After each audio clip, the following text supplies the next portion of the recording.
Olá, bem-vindos a mais um vídeo do canal Prevenir e Educar com Elaine Aguiar. Se você não é inscrito, se inscreva, me ajude e ajude outras pessoas com essas informações que protegem. Hoje o tema ele é muito importante, é o tema que fala sobre possíveis sinais ou sintomas que uma vítima de abuso pode apresentar.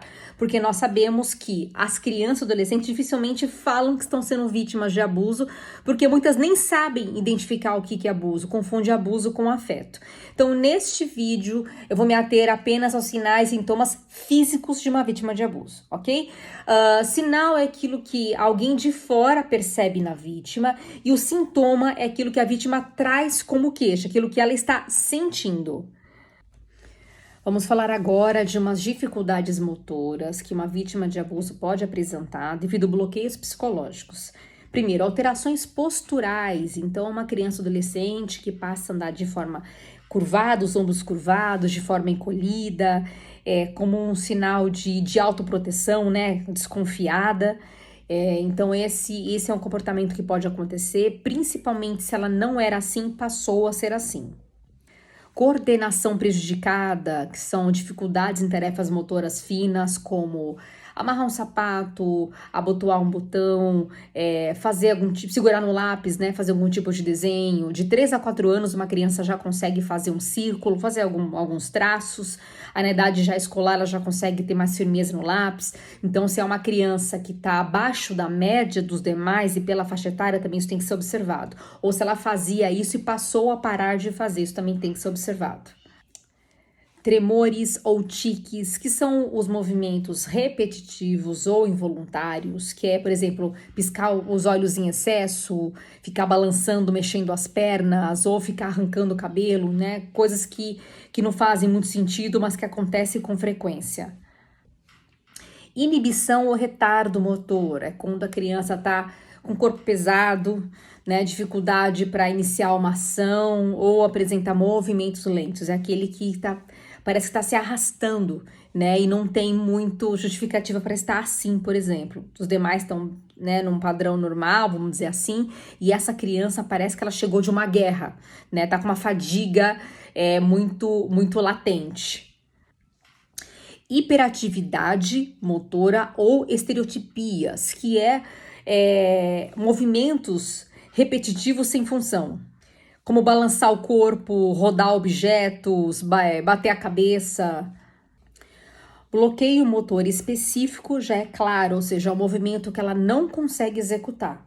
Então, por exemplo, as crianças estão brincando de adoleta, né? Que é aquela atividade que faz assim com a mão e faz isso.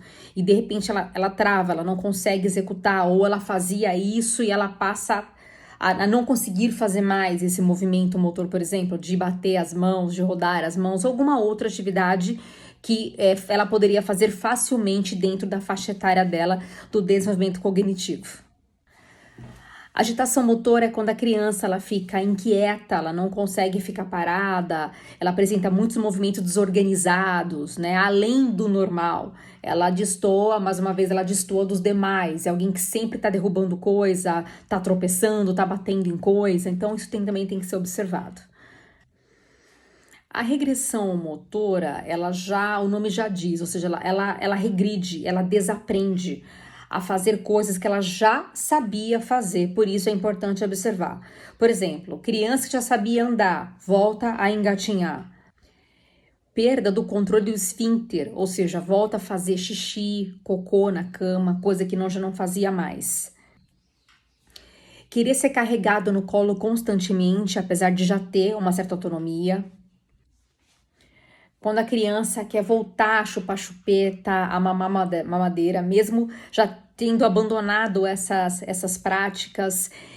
Por exemplo, querer ser alimentada quando ela já tinha autonomia para comer sozinha, como se ela tivesse desaprendido a usar os talheres, ou na escola, quando ela desaprende, por exemplo, a desenhar, a escrever o nomezinho dela, então ela já começa a ter um comportamento regressivo, ou seja, é como se fosse um desaprendizado das habilidades que ela já tinha adquirido. Tá? Então, isso tem que ser observado de perto pelos cuidadores e pelos professores, tá? Então, eu estou falando de mudança de comportamento. Ela tinha um comportamento e passou a apresentar outro. Agora vamos falar das questões físicas que são mais latentes, como por exemplo, quando a criança ou adolescente começa a apresentar doença sexualmente transmissível, uma criança vai numa consulta no dentista e aí o dentista observa uma lesão na boca e percebe que aquela lesão é adquirida por uma IST, quando tem, por exemplo, um contato com uma genitália, por exemplo. Então, é adquirido através do sexo oral. Infecção urinária recorrente, nas meninas é muito mais visível quando elas pedem para ir toda hora no banheiro, faz xixi na calça. Então essa incontinência urinária ela é muito característica, né, de uma infecção, então também tem que observar esse comportamento. Apresentar sêmen nas partes íntimas, né, ou nas roupas de cama, por exemplo, se detectado tem que ser recolhido para análise esse material. Distúrbio do sono, pesadelo, então a criança ela tinha uma noite de sono normal e ela passou de repente a não conseguir dormir ou querer dormir sempre com alguém, então tem aquele apego excessivo muitas vezes ou chora muito à noite. Isso pode também ser um sinal de abuso, né, quando tem essa mudança comportamental. Gravidez, né, então você pega aí um caso de meninas de 12, 13, 14 anos grávidas. Elas possivelmente foram vítimas de abuso, porque pela nossa lei brasileira, pessoas de até 14 anos que têm relação sexual, elas foram vítimas de estupro de vulnerável, crime de estupro de vulnerável. E infelizmente no Brasil, todos os dias nascem quase 70 crianças de mães adolescentes, então possivelmente são frutos de violência sexual.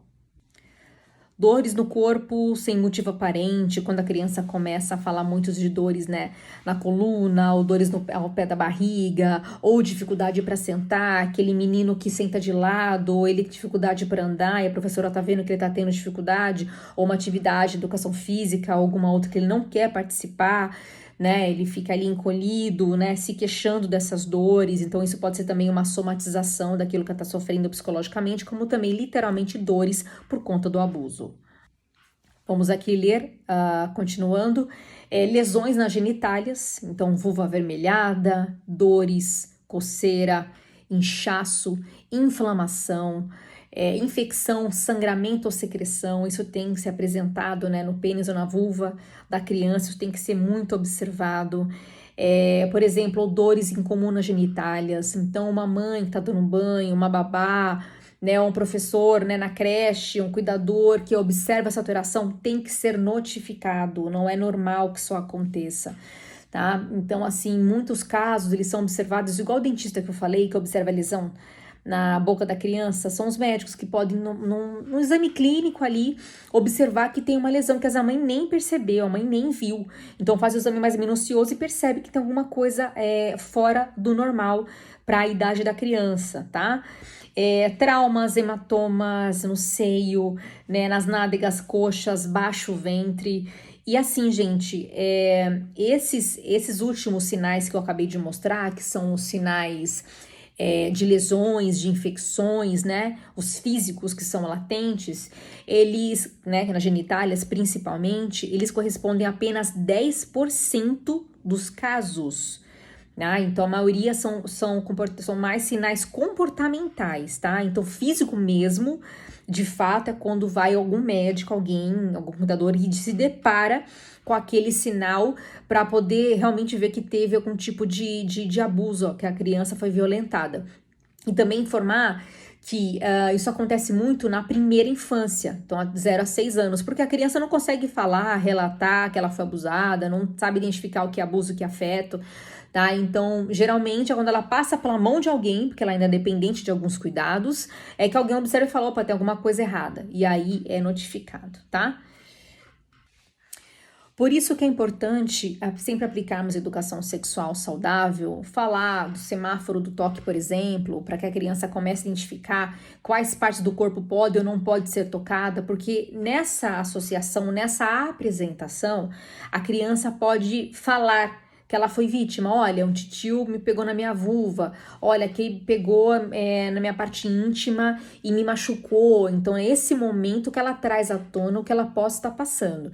tá? Se você não tem essa ferramenta ou de repente não teve oportunidade, mas percebeu que alguém está apresentando esses comportamentos, procura chamar, procura conversar de forma aberta, deixar a criança ou adolescente falar, pergunta se tá tudo bem, se tem alguma coisa acontecendo, que gostaria de contar. É importante porque muitas não falam por medo e por vergonha. Esse vídeo foi importante para você, compartilhe com mais pessoas.